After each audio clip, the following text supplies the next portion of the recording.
bergabung dalam Zoom online kami.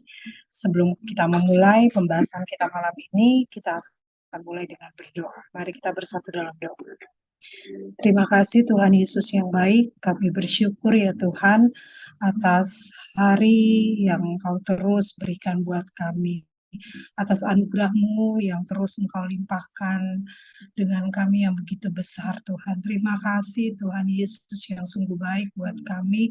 Kami bersyukur Tuhan atas hari ini Tuhan Yesus, atas penyertaan-Mu, atas berkat-berkat limpah. Terima kasih Tuhan. Terima kasih, hati kami limpah dengan syukur, hati kami limpah dengan syukur. Kami mohon selalu ampun kepadamu Tuhan, ampuni segala keterbatasan kami Tuhan Yesus, baik dari perkataan, pikiran, perbuatan kami Tuhan, ampuni kami, biar kami terus memandang karya salib-Mu yang luar biasa buat kami. Saat malam hari ini Tuhan, kami kembali bersyukur atas semangat yang baru, atas Tuhan kekuatan yang baru, kemampuan yang baru untuk kami belajar kebenaran firman-Mu. Terus berikan kami kerinduan yang sama, teman-teman kami juga beri kerinduan yang sama Tuhan, untuk kami sama-sama belajar kebenaran firman-Mu. Biar kami Tuhan Yesus penasaran akan kebenaran firman-Mu, kami rindu mengerti, terlebih kami rindu melakukannya Tuhan. Tolong kami, berkati hamba-Mu Tuhan, kami percaya hikmat-Mu, urapan-Mu sudah melingkupi hamba-Mu, biar apa yang diperkatakan hamba-Mu, apa yang dibahas hamba-Mu itu semua daripada-Mu Tuhan.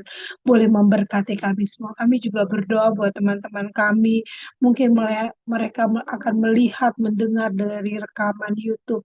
Tuhan tolong mereka juga, Tuhan berikan kerinduan yang sama, beri waktu yang sama Tuhan, untuk mereka sama-sama belajar kebenaran firman-Mu. Terima kasih Tuhan Yesus yang baik, terima kasih.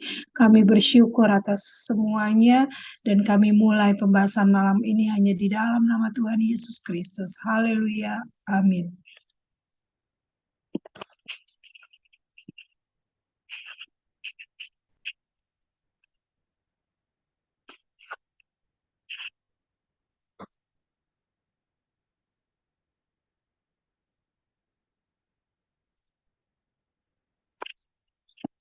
Tunggu Pak ya.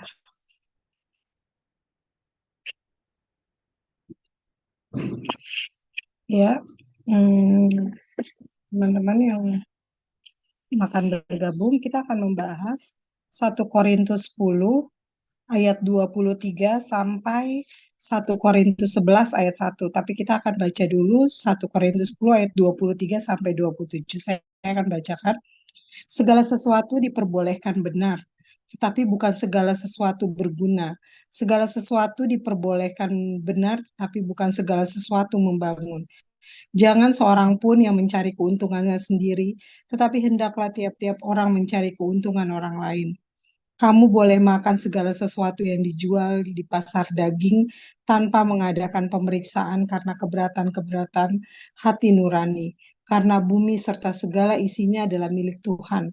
Kalau kamu diundang makan oleh seorang yang tidak percaya dan undangan itu kamu terima, makanlah apa saja yang dihidangkan kepadamu, tanpa mengadakan pemeriksaan karena keberatan-keberatan hati nurani.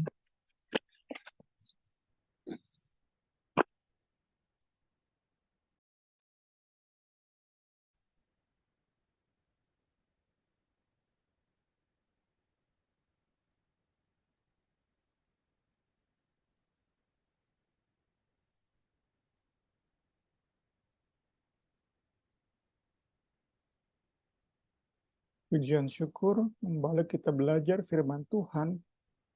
Kita rindu firman Tuhan lebih lagi melengkapi kita menghadapi berbagai tantangan dalam menjalani hidup ini. Kita tahu masalah demi masalah, dari yang sederhana tampaknya sampai yang paling kompleks kita perlu hadapi, dan sumber kemenangan kita, sumber petunjuk kita adalah firman Tuhan. Kita melanjutkan ke bagian akhir dari pembahasan tentang makan daging persembahan berhala.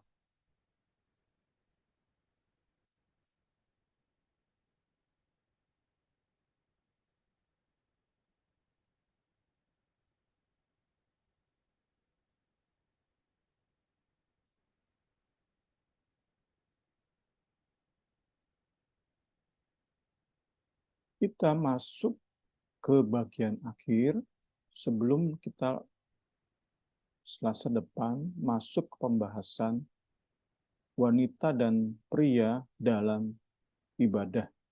Itu mulai pasal 11 ayat 2. Malam hari ini kita mau mengakhiri pembahasan makan daging persembahan berhala. Selasa lalu kita sudah selesaikan pembahasan tentang makan daging persembahan berhala dalam perjamuan ramah tamah di kuil berhala. Jawaban Paulus adalah absolut, tidak boleh, sama sekali tidak boleh makan daging persembahan berhala di kuil berhala. Malam hari ini masih berhubungan dengan daging persembahan berhala, namun yang dibahas Paulus adalah daging yang dijual di pasar, daging yang disajikan oleh tuan rumah non-Kristen, daging yang disajikan oleh tuan rumah penyembah berhala. Itu yang menjadi bahasan di akhir dari pasal 10 ini.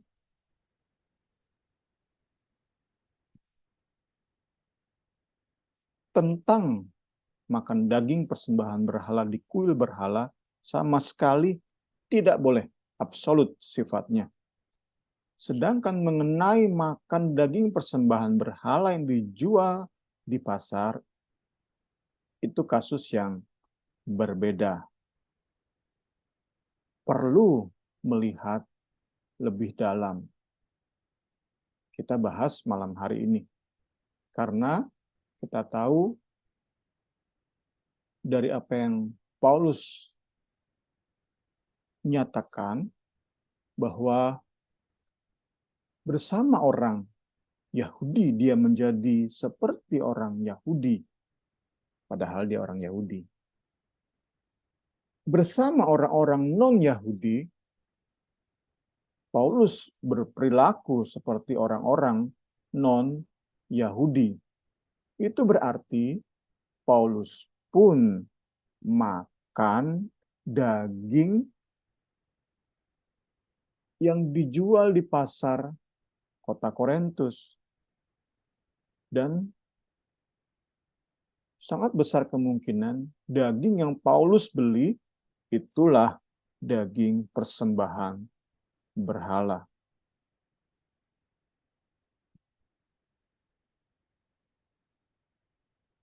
Paulus ingin menjelaskan di bagian ini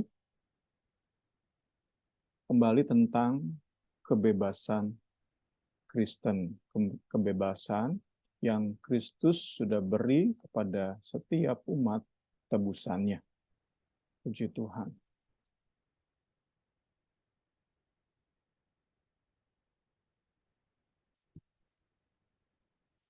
Pembelajaran seperti malam hari ini, saya pribadi merasa penting, merasa perlu.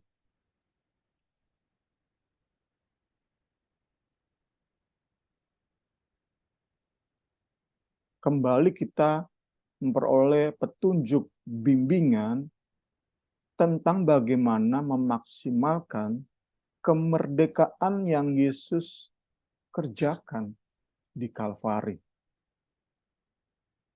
Kemerdekaan yang Yesus kerjakan di Kalvari. Itu mahal sekali harganya. Tak ternilai kemerdekaan yang Yesus berikan, anugerahkan kepada setiap umat tebusannya, dan kemerdekaan kebebasan itu Yesus sudah kerjakan di Kalvari dengan harga yang begitu mahal. Lebih mahal dari para pahlawan yang memperjuangkan kemerdekaan Republik Indonesia. Lebih mahal yang Yesus kerjakan. Karena itu sekali lagi pembahasan tentang bagaimana memaksimalkan kemerdekaan itu bagi saya pribadi merupakan hal yang sangat penting.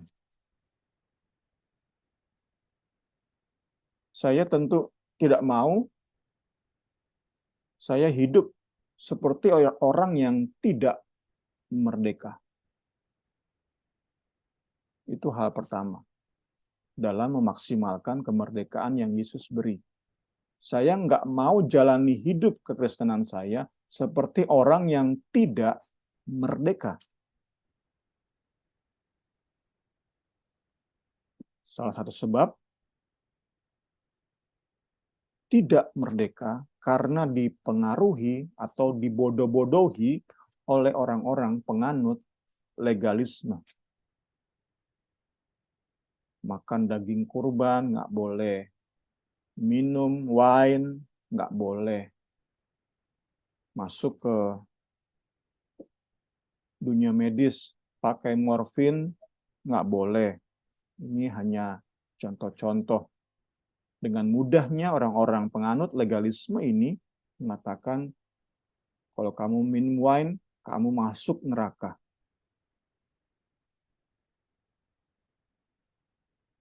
Minum anggur, kamu kehilangan keselamatan. Saya nggak mau kemerdekaan saya hilang karena pengaruh orang-orang penganut legalisme. Namun di sisi lain, saya pun nggak mau kemerdekaan saya dipengaruhi oleh penganut antinomianisme yang berkata dalam pemikiran mereka, dalam hati mereka, karena karya Yesus begitu sempurna, maka dosa apapun yang saya lakukan nggak akan meniadakan keselamatan saya. Saya hidup tanpa hukum, anti nomos, tidak mau tunduk kepada hukum sebebas-bebasnya. Saya pun nggak mau seperti itu. Saya mau benar-benar pas, maksimal. Karena saya ingin sungguh hidup saya ini menghargai karya Yesus yang begitu mahal. Puji Tuhan. Itu kerinduan saya pribadi, kiranya menjadi kerinduan kita semua, bahwa pembelajaran seperti malam hari ini itu penting. Itu sangat penting dalam kerinduan kita memaksimalkan kemerdekaan, kebebasan yang Tuhan sudah beri. Puji Tuhan. Paulus mengajari kita malam hari ini lewat kasus makan daging, beli dan makan daging yang dijual di pasar. Ada dua hal yang perlu diperhatikan. Pertama, kita perlu punya kemampuan ilahi, hikmat surgawi untuk membedakan mana isu-isu yang absolut dan mana yang tidak absolut, non-esensial. Itu menjadi kebutuhan kita. Karena seperti tadi, seperti minum wine, ditato, itu hal-hal non-esensial. Saat kita nggak mengerti, maka kita tidak memaksimalkan kemerdekaan yang Yesus beri. Itu hal pertama. Hal kedua adalah pemahaman tentang dasar etika Kristen.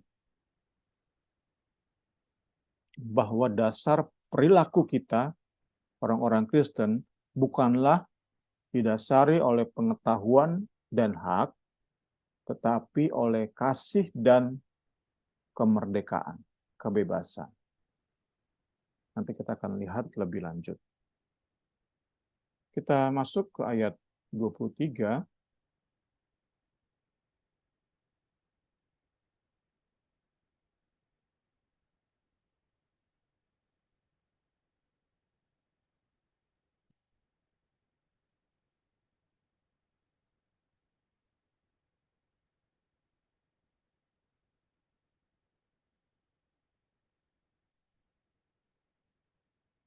kita memperoleh sandingan dari ayat ini di 1 Korintus 6 ayat 12.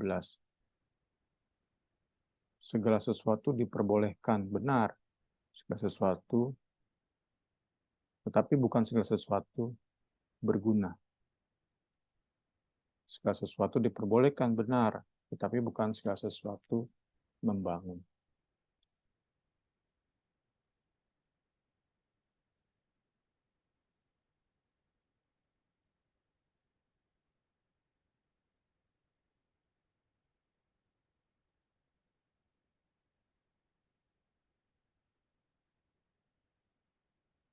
Segala sesuatu halal bagiku, tetapi bukan semuanya berguna. Segala sesuatu halal bagiku, tetapi aku tidak membiarkan diriku diperhamba oleh suatu apapun. Di pasal 6 kita bisa lihat Paulus sedang membahas tentang percabulan. Slogan ini diagungkan, dikedepankan oleh sekelompok jemaat Korintus untuk mendukung perilaku mereka makan daging persembahan berhala di kuil berhala. Perilaku ini mereka hubungkan dengan fakta bahwa Paulus pun membeli dan memakan daging yang ia beli di pasar kota Korintus. Kalau kita dalami, buku ini jelaskan, bagi orang-orang Yahudi, tindakan Paulus ini dosa abis. Bagi orang Yahudi, mereka harus benar-benar memastikan bahan makanan mereka itu nggak tercemar oleh penyembahan berhala, oleh segala macam hal di luar Allah Israel. Benar-benar harus daging yang bangsa Israel sendiri sembelih. Itu kita sebut dengan, kita kenal dengan hukum kosher. Itu bisa nanti Bapak Ibu Saudara lihat di search di Google, KOSHER, hukum kosher. Bukan semata-mata tentang haram atau halal, tetapi dagingnya seperti apa, masaknya dengan apa. Kita tentu langsung teringat kepada kasus bakso afung di Bali, di bandara di Bali, dimakan dengan kerupuk babi. Viral, manajemen bakso afung langsung mengambil tindakan untuk memecahkan semua wadah di outlet tersebut. Karena bagi umat Muslim, wadah makanannya pun sudah tercemar. Jadi nggak bisa lagi digunakan. Saat sudah terkena babi, minyak babi, wadah, padahal cuma satu mangkok, tapi dianggap sudah menodai, menajiskan semua mangkok di outlet tersebut. Itulah gambaran dari betapa detailnya orang-orang Yahudi penganut Yudaisme dan pada para Judaizer yang masuk ke dalam kekristenan memperlakukan apa yang akan masuk ke mulut mereka sedemikian detail. Karena itu kita tahu para Judaizer ini orang-orang Kristen yang menjalankan hukum kosher, mereka enggak menganggap apa yang Yesus lakukan di Kalvari.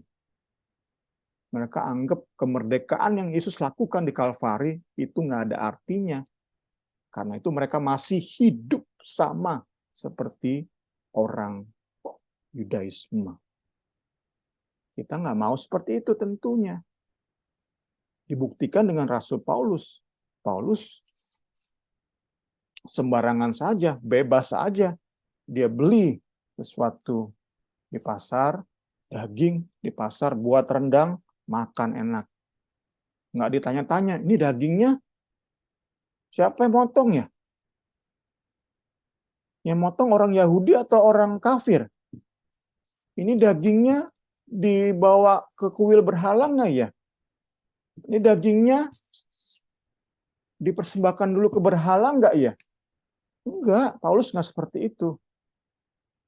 Paulus bisa memaknai kemerdekaan yang Yesus berikan, Yesus anugerahkan. Nah, masalahnya pemahaman Rasul Paulus ini dibuat oleh sekelompok jemaat Korintus menjadi sebuah lisensi untuk, kita sudah belajar kemarin, makan daging persembahan berhala di kuil berhala. Sesuatu yang nggak Paulus lakukan. Tapi mereka seperti punya dasar, Paulus bisa kok makan sembarangan. Wah, juga bisa dong, kamu juga bisa dong. Makan daging persembahan berhala di kuil berhala. Itu kita sudah bahas beberapa minggu yang lalu.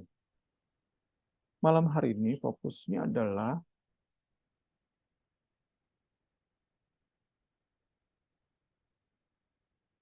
slogan segala sesuatu diperbolehkan itu fokus pada hak. Fokus pada hak. Rights, exousia. Bukan fokus kepada kasih. Kita tahu bersama, Paulus tepat sekali melakukan praktek yang jemaat Korintus lihat. Namun jemaat Korintus salah dalam menyikapi praktek yang Paulus lakukan. Mereka tidak menyelidiki motif Paulus. Motif Paulus adalah kasih. Saat bersama orang-orang pemakan daging persembahan berhala, ya nggak masalah. Kita percaya Paulus pun saat diundang makan ke seorang tuan rumah yang merupakan penyembah berhala, kita bisa yakini sesuai dengan ayat ini, Paulus makan.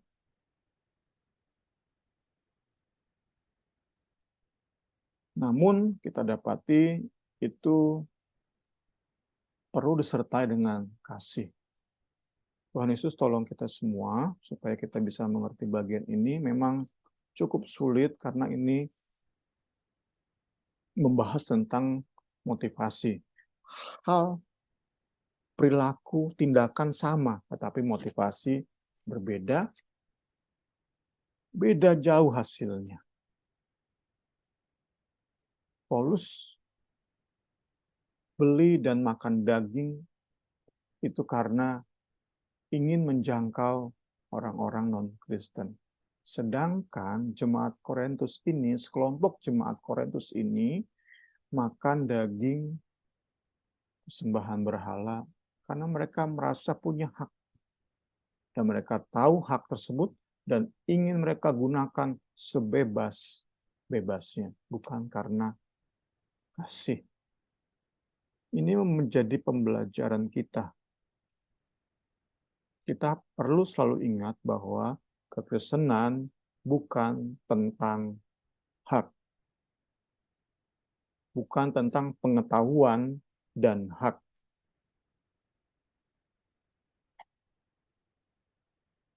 Mengetahui hak-hak seorang tebusan Kristus, tetapi tidak disertai dengan kasih,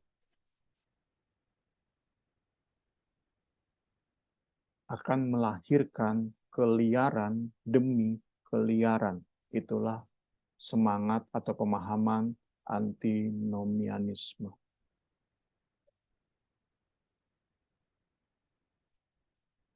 Kita nggak mau seperti itu, karena itu kita mau belajar terus dari Rasul Paulus. Inilah kasih. Ayat 24. Jangan seorang pun mencari keuntungannya sendiri, tetapi hendaklah tiap-tiap orang mencari keuntungan orang lain. Inilah kasih.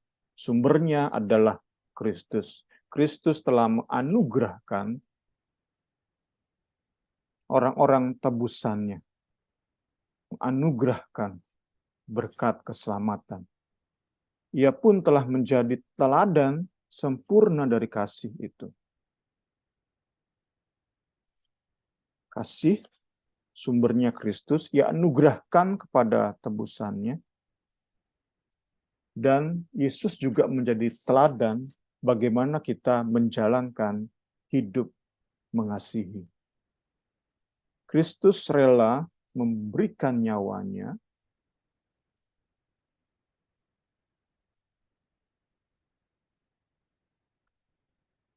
demi kepentingan orang lain.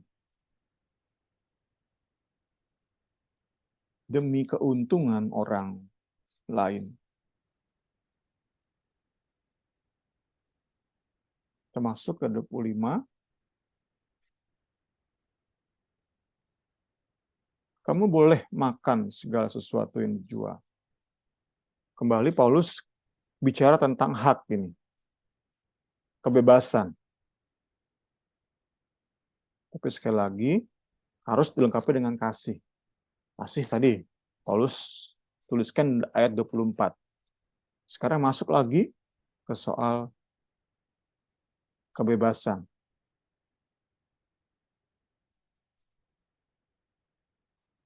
Belanja daging di pasar, nggak usah nanya-nanya, beli aja, bikin rendang, makan. Kurang lebih seperti itu. Polanya. Bebas.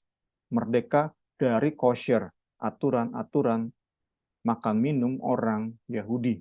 Bebas. Seperti Paulus tegaskan kebebasan kekristenan dari sunat. Bebas, termasuk dari kosher ini.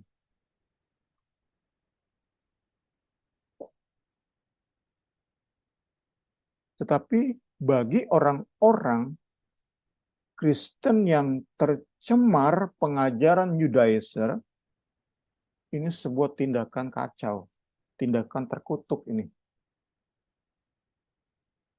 Makan segala sesuatu yang dijual di pasar daging tanpa mengadakan pemeriksaan.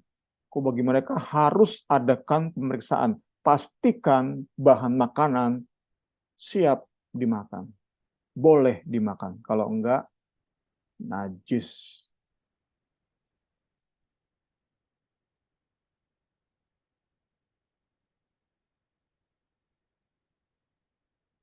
Kita bisa masuk ke contoh zaman sekarang. Mungkin kurang tepat, tetapi bisa menggambarkan. Saya mau beli ukiran Bali di Sarinah. Saya nggak usah nanya-nanya siapa yang buat. Si pembuat ngujak nggak? Si pembuat sebelum buat ukiran, dia betapa dulu nggak? Tuh ukiran dikasih isi nggak? Saya nggak usah nanya-nanya, beli aja. Tetapi tidak demikian bagi orang-orang legalisme. Mereka berkata, beli ukiran Bali sama dengan ngundang iblis masuk ke rumah. Itu gambaran, walaupun meskipun tidak terlalu tepat, tetapi itu gambaran yang terjadi di 1 Korintus 10 ini. Sekali lagi ini mengajari kita untuk dalam hikmat Kristus memaksimalkan kemerdekaan yang Tuhan beri. Bebas kita beli ukiran, mau orang bilang itu diisi. Tuhan kita lebih dahsyat.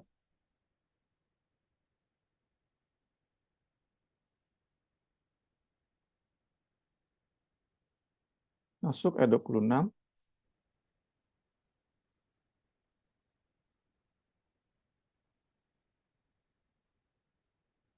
dasar dari kebebasan Kristen. Bumi serta segala isinya adalah milik Tuhan. Daging Tuhan yang ciptakan. Seni tadi, ukir-ukiran kayu Tuhan yang ciptakan. Seni Tuhan yang berikan kepada si pengukir. 27, sebelum kita diskusi.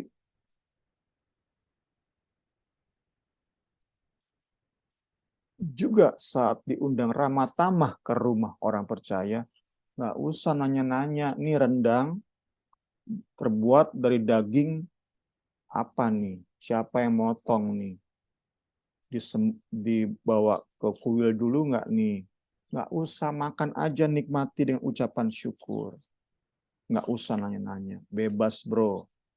Kurang lebih seperti itu Paulus jelaskan di ayat ini.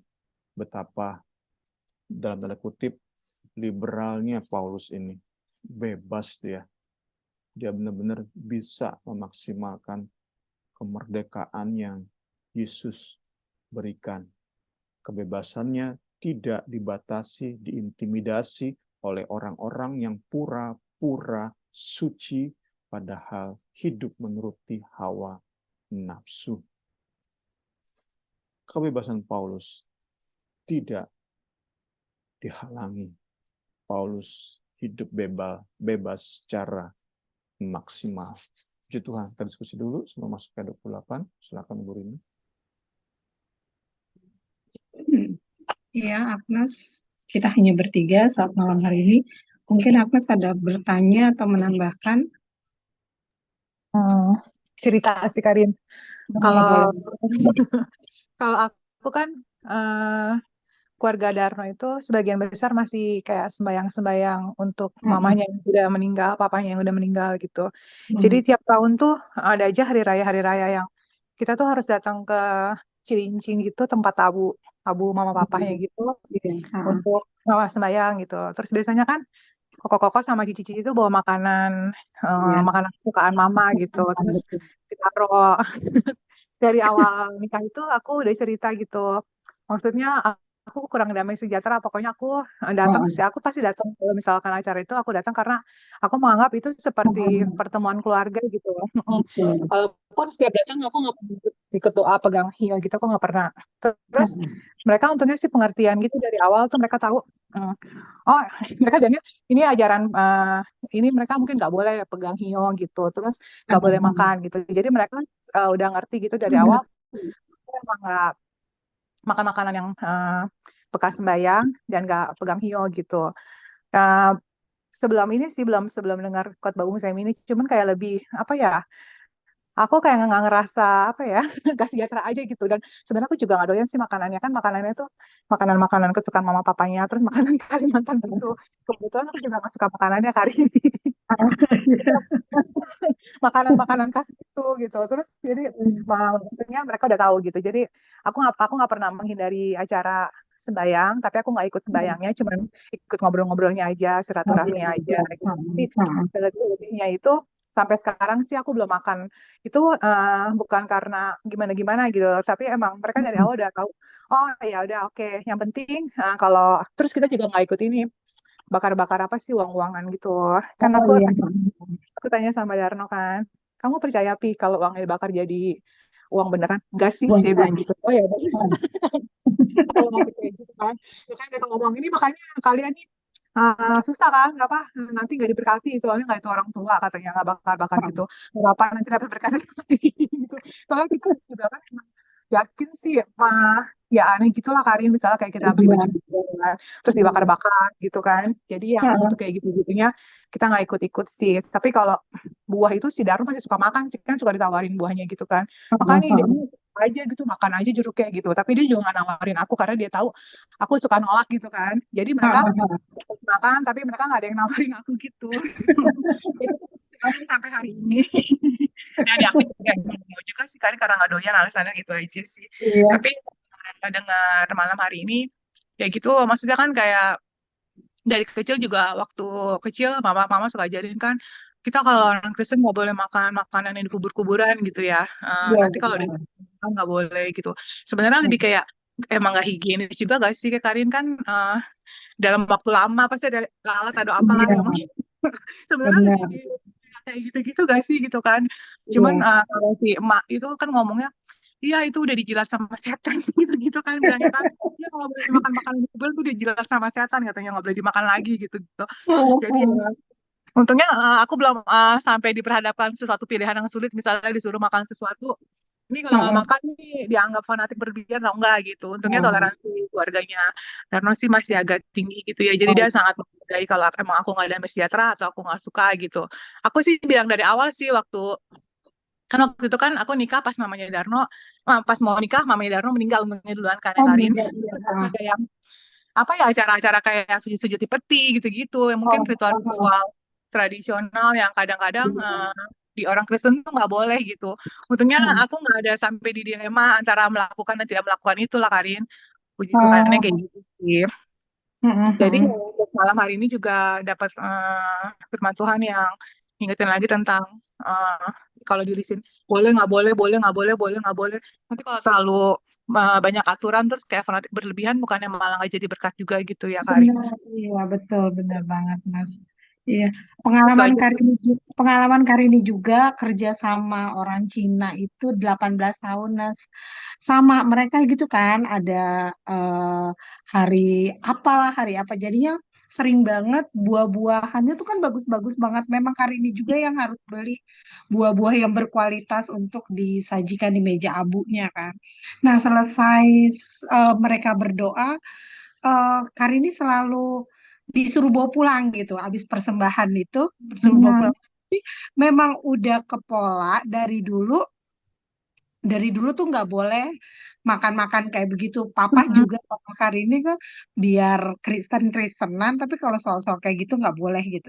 Nah, tapi satu kali Bos Ogut bilang gini, lu fanatik banget sih, emang rasanya beda begini-begini. Pokoknya kita dipaksa untuk makan gitu ya.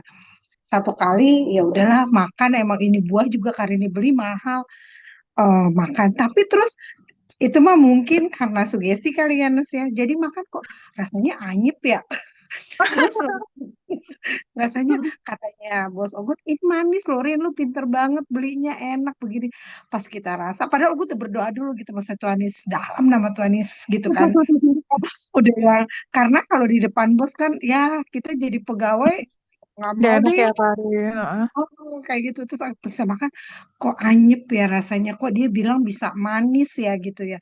Terus Tari ini suka, Ci, Ogut seperempat dulu ya, sisanya Ogut masukin tas buat bawa pulang di jalan. Pas baru pulang kantor tuh pasti selalu kebuang, terus sampai dimuntah-muntahin gitu. Nah sekarang ya gitu lah, maksudnya dengar firman Tuhan, tapi sih belum, ya maksudnya firman Tuhan ini kan mengajarkan eh, makan aja apa gitu kan. Tapi kalau untuk saat ini sih, kalau yang dari sembah-sembahan gitu, masih belum bisa sih, bener kata Agnes juga. Pertama higienisnya dengan asap-asap abu-abunya begitu kan, kita nggak tahu juga walaupun udah dicuci ya Nes ya, tapi Udah masih dicuci belum Karin taruh aja kayaknya situ. kan makanya. Ya udah, itu sih pengalaman juga sama Nes, ternyata kita. Nah, Iya, oke, itu dia. kita lanjut ya di ayat 28 sampai 33, nanti Agnes baca sama 1 Korintus 11 ayat 1 ya Nas. Oke Karin. Oke. Ayat 28. Tetapi kalau seorang berkata kepadamu, itu persembahan berhala, janganlah engkau memakannya. Oleh karena dia yang mengatakan hal itu kepadamu, dan karena keberatan-keberatan hati nurani. Yang aku maksudkan dengan keberatan-keberatan bukanlah keberatan-keberatan hati nuranimu sendiri, tetapi keberatan-keberatan hati nurani orang lain itu. Mungkin ada orang yang berkata, mengapa kebebasanku harus ditentukan oleh keberatan-keberatan hati nurani orang lain? Kalau aku mengucap syukur atas apa yang aku turut memakannya, mengapa orang berkata jahat tentang aku karena makanan yang atasnya aku mengucap syukur? Aku menjawab, jika engkau makan atau jika engkau minum, atau jika engkau melakukan sesuatu yang lain, lakukanlah semuanya itu untuk kemuliaan Allah. Janganlah kamu menimbulkan syak dalam hati orang, baik orang Yahudi atau orang Yunani, maupun jemaat Allah. Sama seperti aku juga berusaha menyenangkan hati semua orang, dalam segala hal, bukan untuk kepentingan diriku, tetapi untuk kepentingan orang banyak, supaya mereka beroleh selamat. Jadilah pengikutku, sama seperti aku juga menjadi pengikut Kristus. Ya, makasih, Nat.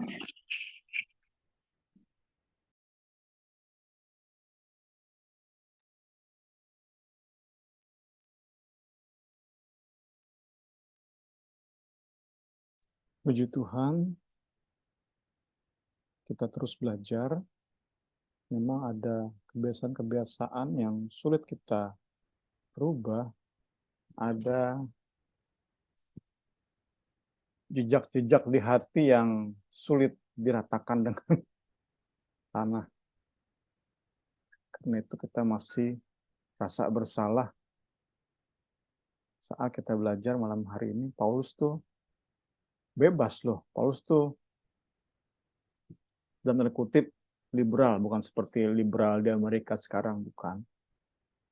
Cuman Paulus tuh liberal, bebas dia.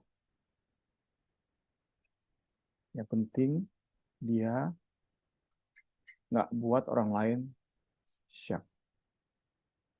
Kalau semuanya orang-orang penyembah berhala, dia tadi harus katakan fanatik, itu buat orang lain syak. Paulus bebas hidupnya.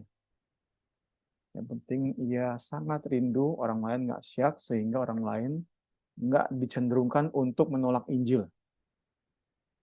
Itu yang jadi pola di hidup Paulus. Injil semudah mungkin diterima orang lain. Tentu dalam konteks kita malam hari ini, para penyembah berhala di kota Korintus. Masuk ke penjelasan Paulus tentang, kita sudah masuk ke bagian lain. Tadi Paulus jelaskan tentang bebas. Paulus masuk ke penjelasan bahwa kebebasan Kristen itu tidak absolut. Ada yang lebih penting.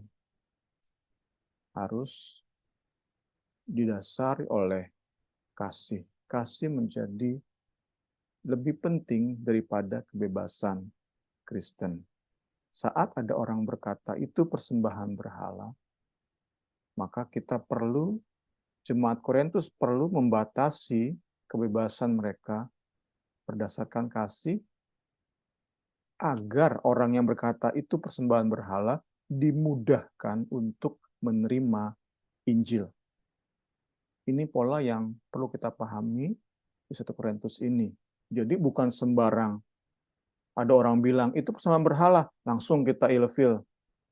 Bukan itu polanya.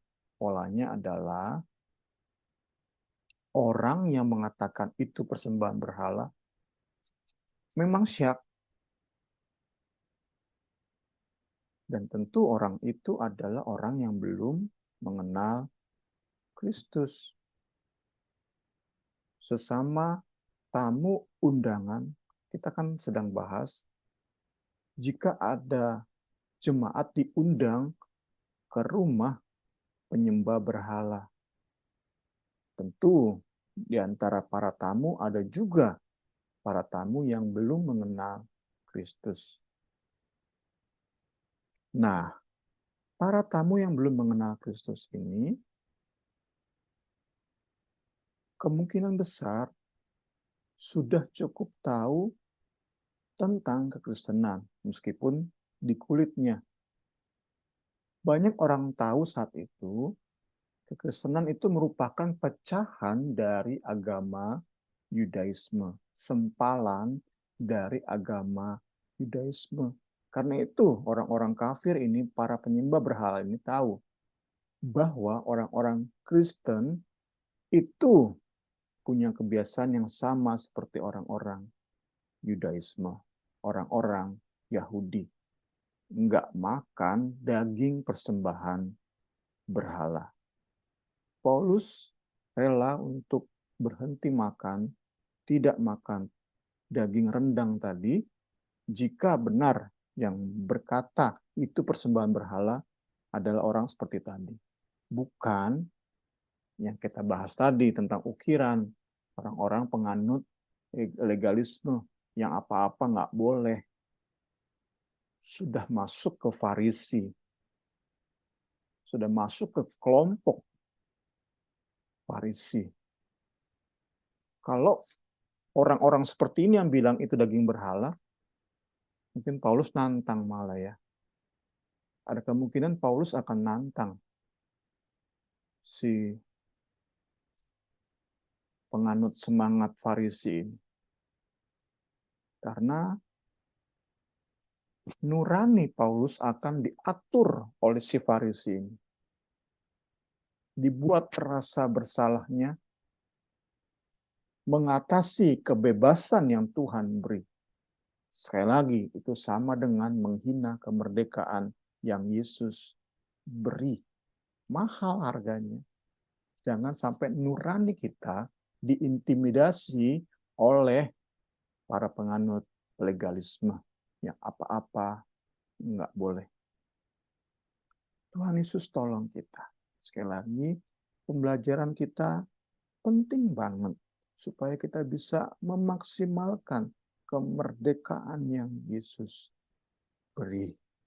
Puji Tuhan, kita bisa bayangkan jika Paulus masuk ke sebuah kota, kampung, atau suku yang rata-rata mereka bertato, saya pribadi nggak kaget kalau Paulus pun menato dirinya.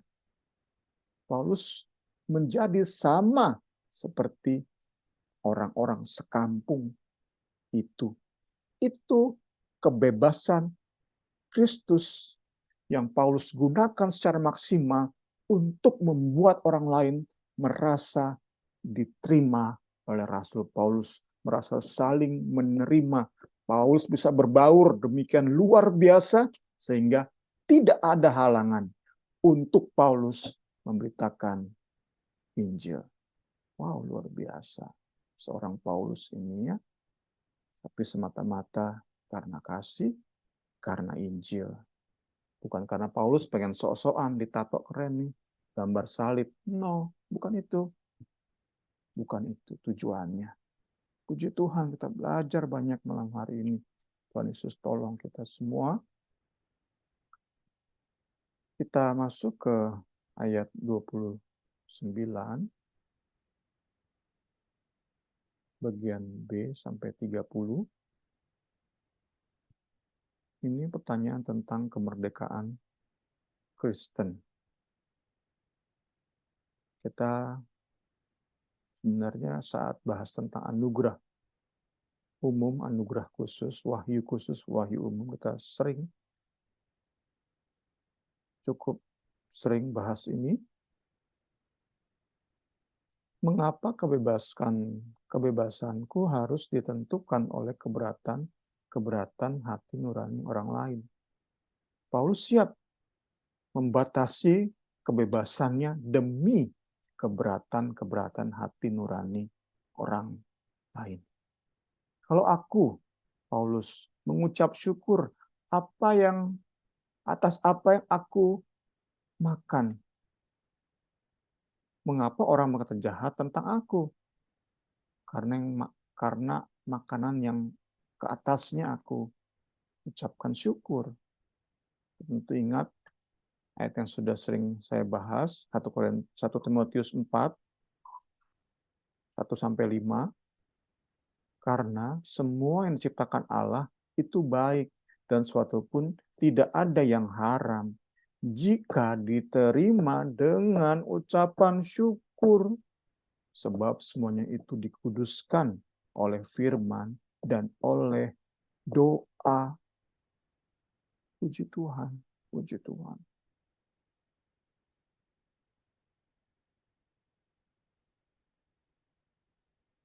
Masuk ke ayat 31.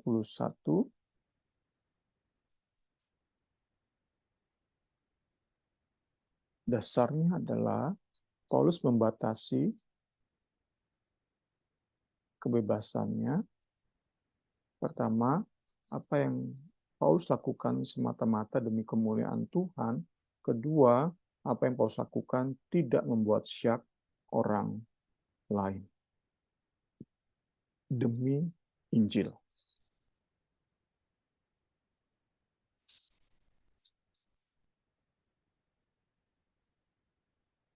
Kita bisa lihat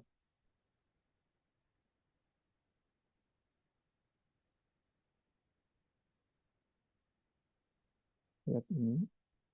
Tetapi jagalah supaya kebebasanmu ini jangan menjadi batu sandungan bagi mereka yang lemah. Jadi kita sudah dapat ya rumusnya, Bapak Ibu Saudari. Saat ada orang, ini persembahan berhala, itu benar-benar mereka lemah, bukan orang-orang sok kudus, sok suci, penganut paham legalisme. Bukan. Kok mereka ngomong, diamin baik, peduli amat.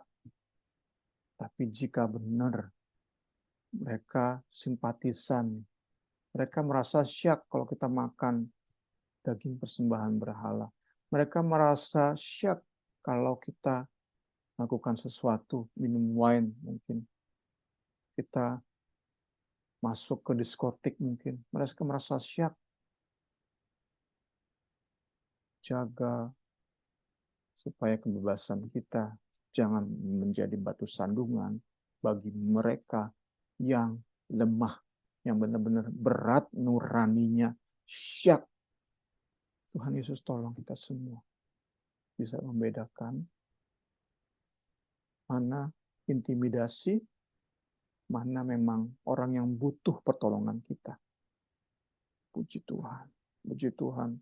Segala hormat bagi Kristus. Ayat 33.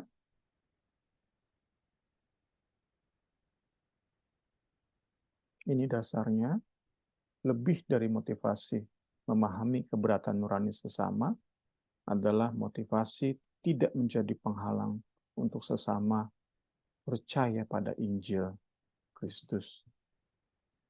Tetapi untuk kepentingan orang banyak supaya mereka beroleh selamat. Kasih Kristus kiranya lebih lagi menguasai kita. Tuhan Yesus tolong kita semua, memampukan kita memanfaatkan kemerdekaan Kristus dengan maksimal, dengan tepat. Puji Tuhan. Kalau kita tadi dikuasai legalisme, kita nggak akan mau masuk, tadi saya contohkan, ke kampung, kota, suku yang semuanya bertato, kita akan langsung menolak. Wah, orang-orang bertato ini nggak mungkin diselamatkan nih. Langsung tolak kita pasti. Tapi karena benar-benar tahu kita merdeka, bebas, tato di kulit kita nggak mempengaruhi keselamatan kita, maka kita bisa menerima mereka. Mereka pun akan bisa menerima kita. Tuhan Yesus tolong kita semua. Kemudian ditutup dengan 11 ayat 1. Ya, ini sedikit. Ayat ini merupakan salah satu ayat yang paling menderita karena pembagian yang kurang pas. Ini sebetulnya pasal 10 ayat 34 ini. Tapi kenapa ditaruh di 11 ayat 1? Pembagian pasal-pasal itu baru terjadi di tahun 1227 oleh Uskup Agung Canterbury yang bernama Stephen Langton. Beliaulah yang membagi-bagi pasal-pasal, ayat-ayat. Sebelumnya, sebelum beliau, ya nggak ada. 1 Korintus 10 itu nggak ada. Semuanya surat Korintus dari pasal 1 sampai pasal berapa? 15 ya, apa 16. Jasa Stephen Langton membagi ayat, membagi pasal demi pasal. Jasanya luar biasa. Namun tadi Seorang manusia yang membagi-bagi ini tentu ada kelemahannya, dan salah satunya kelemahannya di ayat ini. Penutup,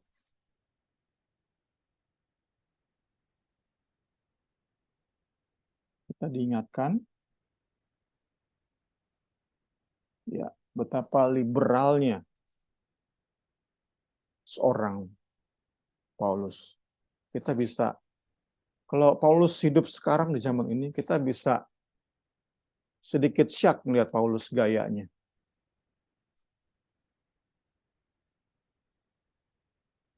Saat kita nggak punya hati yang benar, kita bisa menghakimi Paulus itu pertama.